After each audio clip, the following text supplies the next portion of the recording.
In this video, I will show how I made this work Priceless Time.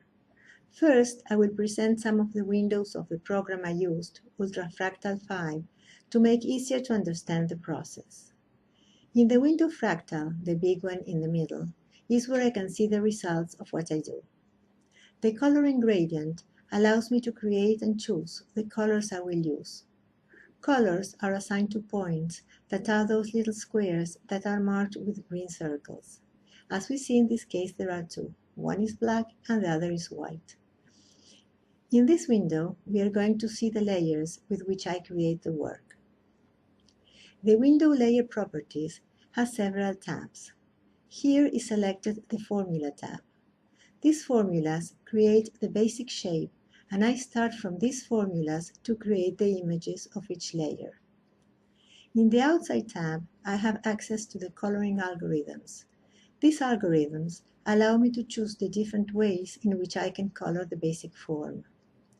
The Mapping tab allows me to access formulas that apply transformations to the basic form. We'll see this now. I chose the Drosty effect transformation to create a recursive image.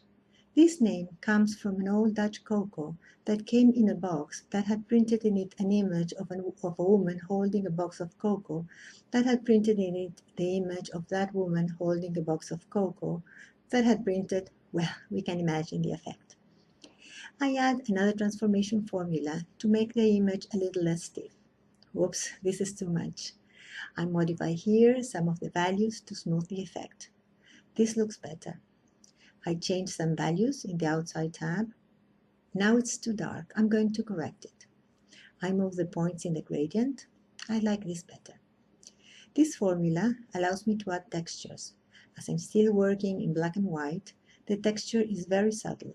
We'll see it better when we add some colors. I modify the gradient, adding 2 more points and adjusting them. I chose purple, cyan, a very dark violet, and red. I add another layer, but this time with a palette of violets and ochres. We can see better the texture now. But I want to recover a part of what I had, so I put a mask to this last layer. We can see something that looks like an ochre flower. I will correct it later. Another layer, this time with a light lilac instead of purple. But as I only want to lighten one part, I add 2 masks that will let us see just the chosen area. I already corrected the flower, adding a mask and moving just a little bit the layer. A greenish ochre on the top right corner and an orange center. I wanted to have more texture, so I add 3 new layers. Not very subtle, right? Well, with a series of masks for these 3 layers, I make the texture visible only in certain areas. A little more of vertical texture, diagonal texture at the bottom center. Doesn't it look too flat? Another layer with its mask, and a change of gradient to add more lights and shadows.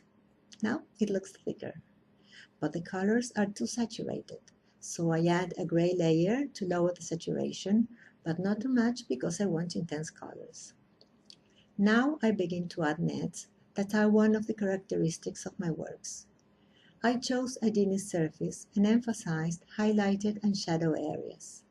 Of course, more masks, this time to make the net disappear among the folds and turns of the background image. Another Dini surface with a different perspective. Masks as in the first net, and a double layer to highlight the whites.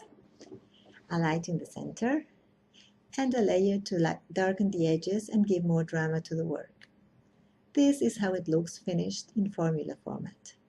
After a rendering process of approximately 60 hours that also softened lines and textures, I finally have the work almost finished, ready to be printed.